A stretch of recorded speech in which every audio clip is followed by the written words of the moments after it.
Welcome back, everybody, to our channel, The Locker Room. Once again, I'm Andrew Kibler. I'm Cam. We are going to be talking about Remember the Titans today.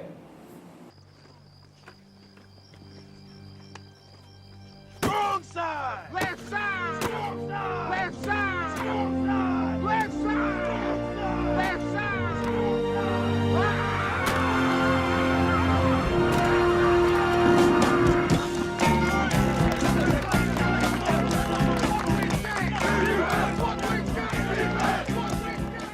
In the autumn of 1981, a group of former football coaches and players attend a funeral. 10 years earlier, in July 1971, at the desegregated T.C. Williams High School in Alexandria, Virginia, a black head coach, Herman Boone, is hired to coach the school's football team. Boone is assigned to the coaching team under current coach Bill Yost, nominated for the Virginia High School Hall of Fame, in an attempt to placate raising racial tensions and the fact that all other high schools are white only. Boone is assigned the head coach job. He refuses, believing it is unfair to Yost, but relents after seeing what it means to the black community.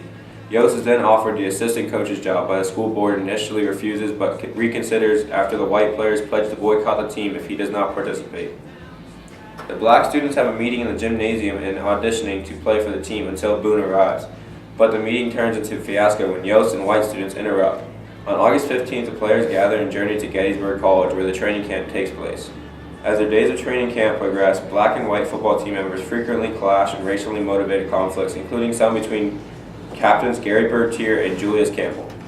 But after forceful coaching and rigorous athletic training by Boone, which includes an early morning run to Gettysburg Cemetery and a motivational speech, the team achieves racial harmony and success. After returning from the football camp, Boone is told by a member of the school board that if he loses a single game, he would be dismissed. Subsequently, the Titans go through the season undefeated while battling racial prejudice, before slowly gaining support from the community. Gary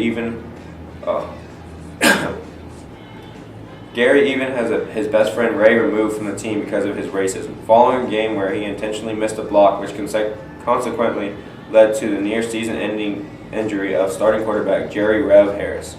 Just before the state semifinals, Yost is told by the chairman of the school board that he'll be inducted into the Hall of Fame after the Titans lose one game, implying he wants Boone to be dismissed over his race. During the game, it becomes apparent that the referees are biased against the Titans. Upon seeing the chairman and other board members in the audience looking with satisfaction, Yost realizes that they've rigged the game and warns the head official that he will go to the press and expose the scandal unless the game is officiated fairly. The Titans nonetheless win and advance to the state championship, but Yost is told by the chairman that his actions have resulted in his loss of candidacy for Hall of Fame induction. While celebrating the victory, Bertier is severely injured in a car accident with a truck after driving through an intersection. Although Bertier is unable to play due to being paralyzed from the waist down, the team goes on to win the state championship. Bertier would remain a paraplegic for the rest of his life. 10 years later, Bertier dies in another automobile accident caused by a drunk driver after winning the gold medal in shot put in the Paralympics.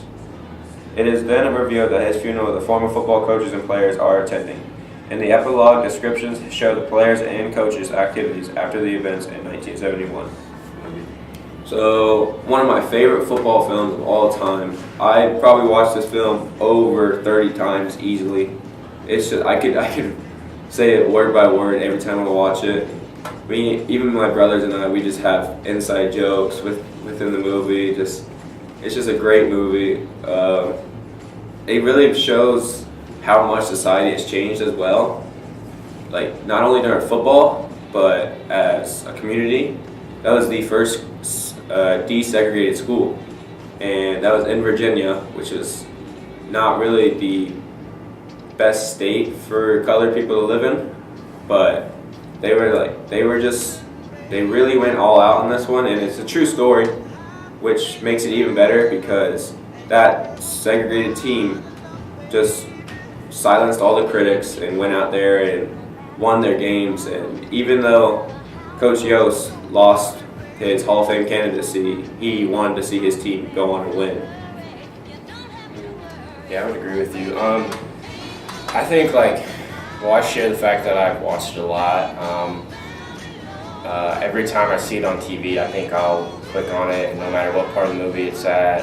If it's not on, any streaming websites or websites that have, or for example, like Netflix or anything. But if it was on there, I'd definitely watch it. I mean, I think it used to be on there, but maybe not now. But anyways, I think it's pretty. I think it'll be like one of the classic like films that I remember from my childhood. Even though it was made when I was young, but I've still watched it since for a long time.